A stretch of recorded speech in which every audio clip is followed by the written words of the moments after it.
دینی مدارس کے بل سے متعلق تبادلہ خیال۔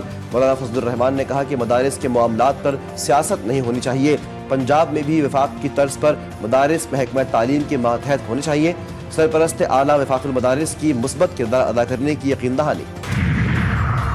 مدارس کی رجسٹریشن ہونی چاہیے، اس معاملے پر مولانا فضل الرحمان کو سوچنا چاہیے۔ گورنر سندھ کامران ٹیسوری کہتے ہیں کہ ہمیں ملک کو ترقی دینی ہے، ملک کی ترقی میں رکاوٹیں ڈالی جا رہی ہیں، ملک کی ترقی کے لیے سب کو کردار ادا کرنا ہوگا۔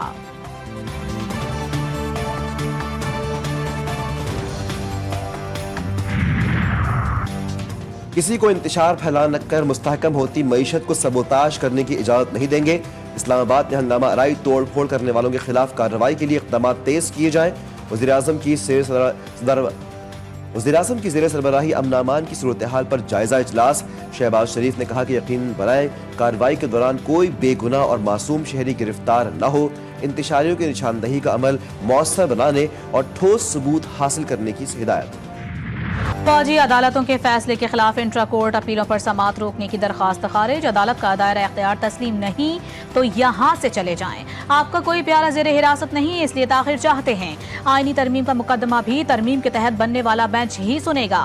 جسٹس جمال خان مندوخیل کے ریمارکس، آئینی ترمیم کالعدم ہوئی تو اس کے تحت ہونے والے فیصلے بھی ختم ہو جائیں گے۔ وکیل درخواست گزار کا جواب، جسٹس مظہر نے کہا کہ فیصلوں کو ہمیشہ تحفظ حاصل ہوتا ہے، ہر سماعت پر ایسی ہی درخواستیں دائر کی جاتی ہیں۔ سیاسی محاذ پر برف پگھلنے لگی، تحریک انصاف حکومت سے بات چیت کے لیے تیار۔ عمر ایوب کے مطابق بانی پی ٹی آئی نے مذاکراتی کمیٹی بنا دی، کہتے ہیں کہ مطالبات پورے نہ ہوئے تو سول نافرمانی کی طرف جائیں گے۔ اسد قیصر کا کہنا ہے کہ قانونی حق سے کسی صورت پیچھے نہیں ہٹیں گے۔ شبلی فراز نے کہا نوجوانوں کو غلط راستے سے بچانے کے لیے مذاکرات کی طرف جا رہے ہیں۔ ہماری خواہش ہے کہ بانی پی ٹی آئی کو خیبر پختونخوا منتقل کیا جائے، امید ہے کہ منتقلی کی بجائے بانی چیئرمین کی جلد رہائی ہو۔ وزیر اعلیٰ خیبر پختونخوا علی امین گنڈاپور نے کہا سول نافرمانی کی تفصیل کے لیے بانی چیئرمین سے ملاقات کروں گا۔ 190 ملین پاؤنڈ ریفرنس۔ احتساب عدالت کے جج ناصر جاوید رانا نے بشرا بی بی کے ناقابل ضمانت وارنٹ گرفتاری معطل کر دیے۔ بانی پی ٹی آئی اور دیگر کے خلاف آج بھی فرد جرم عائد نہ ہو سکی۔ دوران سماعت بانی پی ٹی آئی اور بشرا بی بی نے 342 کے سوال نامے کے جواب ریکارڈ کروا دیے۔ پیپلز پارٹی کی قومی ایشوز کمیٹی کی حکومتی کمیٹی سے ملاقات، سینیٹر شہری رحمان، وزیر اعلیٰ سندھ، وزیر اعلیٰ بلوچستان شریک، گورنر پنجاب سردار سلیم حیدر، گورنر فیصل کریم کنڈی بھی ملاقات میں موجود۔ پیپلز پارٹی کے وفد میں نوید قمر، راجہ پرویز اشرف، علی حیدر گیلانی شامل۔ نون لیگ کے وفد میں اسحاق ڈار، اعظم نذیر تارڑ، احد چیمہ اور رانا ثناء اللہ شامل تھے۔ آج تک جو حرکت کی ہے اس طرح کی جس سے پاکستان کو نقصان پہنچ سکے، وہ اس کی بھی اپنی خواہش نہیں ہوگی۔ کہیں سے اس کو نوٹس آتے ہیں، پی ٹی آئی کے رہنما کو یہ نوٹس آتے ہیں، اور وہ ہر وہ کام کرے گا جس سے وہ پاکستان کو نقصان پہنچا سکے۔ کوئی پاکستان کے خلاف کتنی سازشیں کر لے کامیاب نہیں ہوگا، غیر ملکی سرمایہ کار آ رہے ہیں۔ بانی پی ٹی آئی ملک کے خلاف سازشوں میں لگے ہیں۔ سینئر وزیر سندھ شرجیل میمن کی نیوز کانفرنس، بولے کہ ہم اپنی سیاست ضرور کریں لیکن عوام کی خدمت ضروری ہے۔ غیر ملکی وفد نے مختلف شعبوں میں سرمایہ کاری میں دلچسپی کا اظہار کیا۔ وفد نے یہ بھی کہا کہ دھابے جی اکنامک زون میں ہم 50,000 مقامی لوگوں کو روزگار دیں گے۔ حقیقی لیڈرشپ سے محروم کیا تو فوج اور عوام میں دوری ہوگی، ایسا ہوا تو دشمن عناصر اس سے فائدہ اٹھا کر ملک کو نقصان پہنچا سکتے ہیں۔ امیر جماعت اسلامی حافظ نعیم الرحمان کہتے ہیں کہ خیبر پختونخوا بے امنی کی لپیٹ میں ہے، صورتحال قابو سے باہر ہو رہی ہے، کرپشن کا گورکھ دھندا ختم ہونا چاہیے۔ سیکیورٹی فورسز کا ڈیرہ اسماعیل خان میں خفیہ اطلاع پر آپریشن، فائرنگ کے تبادلے میں 2 خارجی ہلاک، 1 زخمی حالت میں گرفتار۔ آئی ایس پی آر کے مطابق ہلاک دہشت گردوں سے اسلحہ اور گولیاں برآمد، دہشت گرد سیکیورٹی فورسز اور شہریوں پر حملوں میں ملوث تھے۔ انسداد دہشت گردی، عدالت کراچی میں چینی قونصلیٹ حملہ کیس میں اہم پیش رفت، مقدمے میں ملزمان کا اقبالی بیان ریکارڈ نہ ہونے کا انکشاف۔ عابد زمان ایڈوکیٹ اور بیرسٹر سارہ عاصم خان نے کالعدم DLA کے 4 کارندوں کو بے قصور قرار دے دیا۔ مقدمے کے اہم گواہ تفتیشی آفیسر کے بیان پر وکلاء صفائی کی جرح مکمل۔ ATC کی منتظم عدالت میں دھماکہ خیز مواد اور غیر قانونی اسلحہ رکھنے کا کیس، لیاری گینگ کے سرغنہ عزیر بلوچ کے بھائی زبیر بلوچ کو عدالتی تحویل میں جیل بھیجنے کا حکم۔ پولیس حکام کی جانب سے جسمانی ریمانڈ مکمل ہونے پر زبیر بلوچ کو پیش کیا گیا تھا۔ کراچی کے ضلع وسطی میں 2 روز کے لیے دفعہ 144 نافذ۔ ایڈیشنل IG کراچی کی درخواست پر کمشنر کراچی نے نوٹیفیکیشن جاری کر دیا۔ ڈبل سواری اور 4 سے زائد افراد کے اجتماع پر پابندی عائد۔ کسی بھی قسم کی ریلی نکالنے کی اجازت بھی نہیں ہوگی۔ دہشت گردی، اغوا برائے تاوان سمیت سنگین جرائم پیشہ عناصر کے خلاف گھیرا مزید تنگ۔ پنجاب پولیس نے 57 کرمنلز کے نام سر کی قیمت مقرر کرنے کے لیے بھیج دیے۔ پولیس حکام کے مطابق ملزمان کی سر کی قیمت 5 لاکھ سے 50 لاکھ روپے تک مقرر کی جائے۔ اضلاع اور یونٹس کی جانب سے ملنے والی سفارشات محکمہ داخلہ کو ارسال۔ FIA امیگریشن کراچی کی کارروائی، جعلی دستاویزات پر سفر کرنے میں ملوث 2 مسافر گرفتار۔ مسافروں کی شناخت قربان علی اور محمد تہران کے نام سے ہوئی۔ وزیر اعلیٰ سندھ مراد علی شاہ سے چینی کاروباری وفد کی ملاقات۔ مراد علی شاہ نے وفد کو سندھ میں سرمایہ کاری اور ترقی کے مواقع پر آگاہ کیا۔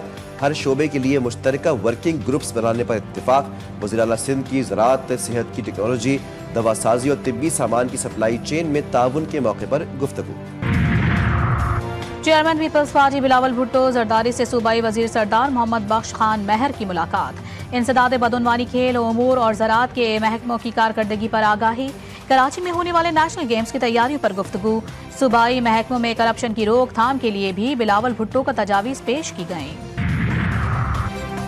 وزیر اعلیٰ پنجاب مریم نواز کا دورہ چین، بیجنگ میں مصروفیت سے بھرپور دن۔ کاشتکاروں اور زراعت کے فروغ کے لیے تاریخی اقدام۔ چینی کمپنی پنجاب میں روبوٹک زرعی آلات مینوفیکچرنگ پلانٹ لگائے گی۔ محکمہ زراعت پنجاب اور AI فورس ٹیک کے درمیان MOU پر دستخط۔ مریم نواز نے روبوٹک مشینری کا مشاہدہ کیا۔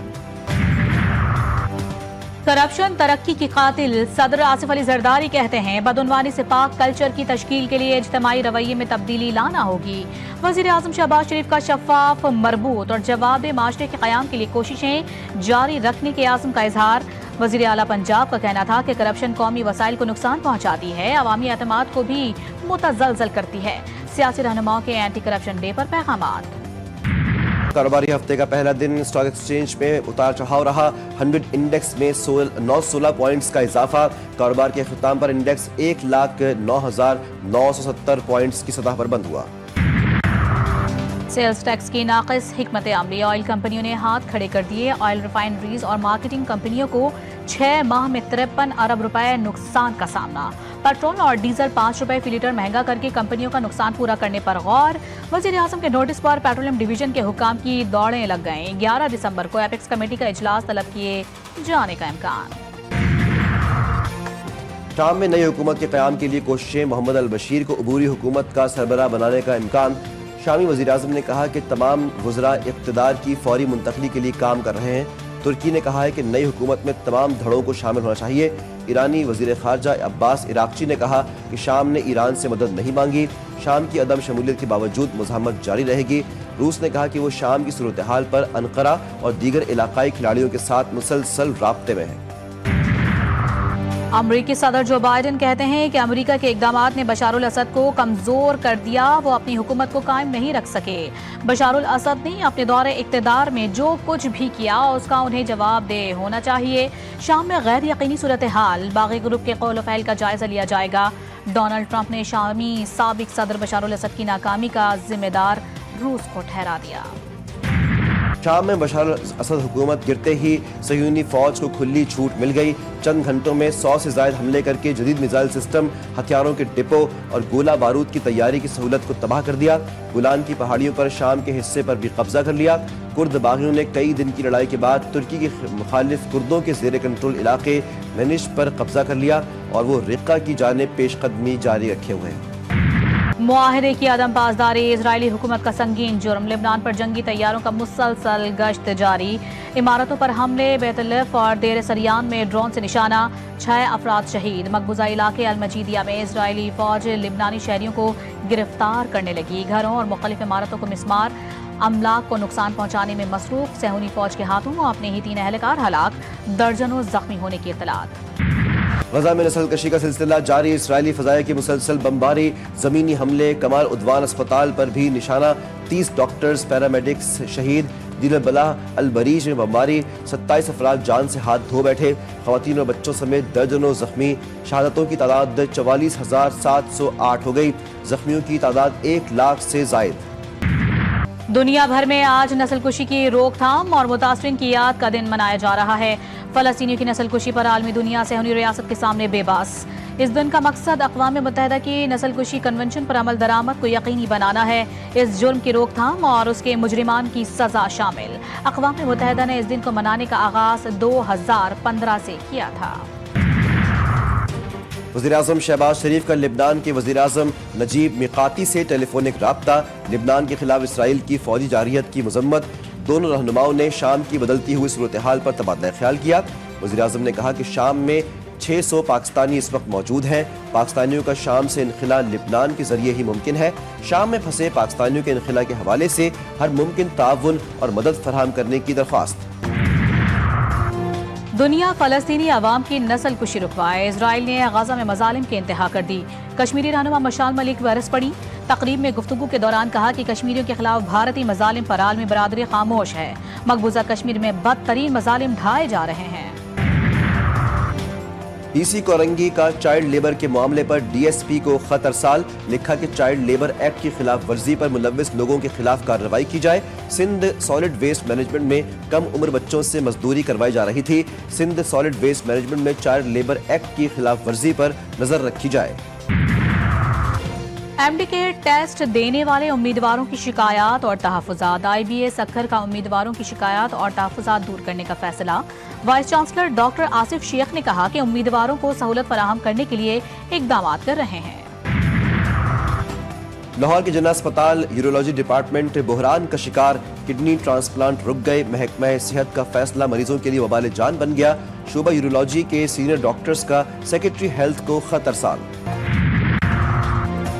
کراچی کے سفاری پارک میں طبعی موت مرنے والی ہتھنی کا پوسٹ مارٹم مکمل ہو گیا، موت کی وجہ پوسٹ مارٹم رپورٹ کے سامنے آنے کے بعد سامنے آ سکے گی، ہتھنی کی تدفین بھی کر دی گئی۔ ملک بھر میں موسم سرما نے قدم جما لیے، اسلام آباد سمیت سندھ، پنجاب، بلوچستان، خیبر پختونخوا میں سردی کی شدت بڑھ گئی، قلات اور گرد و نواح میں سائبیرین ہواؤں کا راج، کوئٹہ میں کم سے کم درجہ حرارت -3 اور قلات میں -6 ڈگری سینٹی گریڈ ریکارڈ کیا گیا، پہاڑوں پر برف باری، ہر طرف سفیدی ہی سفیدی، مانسہرہ کے سیاحتی مقام شوگران سیری پایا پر گاڑیاں برف میں پھنس گئیں۔ سردیوں میں لذیذ پکوانوں کے سٹالز، پشاور میں گرما گرم انڈے اور غذائیت سے بھرپور چنے، اس پر چٹپٹی چٹنی، نام سنتے ہی منہ میں پانی آ جاتا ہے۔ شہری مقبول ڈش انڈا چنے پر خوب ہاتھ صاف کرنے میں مصروف۔ سخت سردی میں گرما گرم مچھلی، پھوسدار میں موسم سرما کی پہلی بارش کے بعد سردی بڑھی تو شہریوں نے فش پوائنٹس کا رخ کیا، تازہ تازہ بھنی ہوئی مچھلی کی خوشبو نے سب کی بھوک بڑھا دی۔ برطانیہ میں طوفان داراخ کے ٹکرانے سے برطانیہ، ویلز اور آئرلینڈ میں تیز ہوائیں، تیز بارشوں کی وجہ سے سیلابی صورتحال، سڑکوں پر ٹریفک کی روانی متاثر، ٹرینیں اور پروازیں بھی منسوخی اور تعطل کا شکار، کئی علاقوں میں بجلی معطل، تیز ہواؤں سے درخت اکھڑ گئے، 2 افراد ہلاک، متعدد زخمی۔ برطانیہ کے محکمہ موسمیات نے انگلینڈ اور ویلز میں یلو ونڈ وارننگ جاری کر دی۔ یاد ماضی آج بھی ذہنوں میں محفوظ، ہنگور ڈے ملک کی تاریخ کا روشن باب، جرت بہادری کے 53 سال مکمل، 1971 کی جنگ میں پاکستانی آبدوز ہنگور نے نئی تاریخ رقم کی، بھارتی جہاز کوکری کو سمندر برد کیا۔ نیول چیف ایڈمرل نوید اشرف کا کہنا ہے کہ یہ دن ہنگور عملے کی بہادری، استقامت اور جذبے کی یاد دلاتا ہے۔ گرین شرٹس کا نیا مشن، دورہ جنوبی افریقہ، دونوں ٹیموں کا مارکا کل سے شروع، T20 سیریز کا پہلا میچ ڈربن کے میدان میں کھیلا جائے گا، میچ پاکستانی وقت کے مطابق رات 9 بجے شروع ہوگا۔ زمبابوے کے خلاف T20 اور ون ڈے انٹرنیشنل سیریز جیتنے کے بعد قومی ٹیم کے حوصلے بلند، پاکستانی شائقین کرکٹ کو امید ہے کہ قومی ٹیم جنوبی افریقی میدانوں میں بھی اچھی پرفارمنس کا مظاہرہ کرے گی۔ مودی سرکار کی توجہ پاکستان سے چیمپئنز ٹرافی کے خاتمے و مقبول، بھارتی کرکٹ ٹیموں کے کھلاڑی بد دلی کا شکار، دبئی کے انڈر 19 ایشیا کپ کے فائنل میں انڈین کھلاڑیوں کو بنگلہ دیش کے ہاتھوں بدترین شکست، ایڈلیڈ میں پنک بال ٹیسٹ کا معرکہ بھی شدید ناکامی میں تبدیل، کینگروز نے بھارتی سورماؤں کو 10 وکٹوں سے ہرا دیا، آسٹریلیا نے 19 رنز کا ہدف بغیر کسی نقصان کے حاصل کیا۔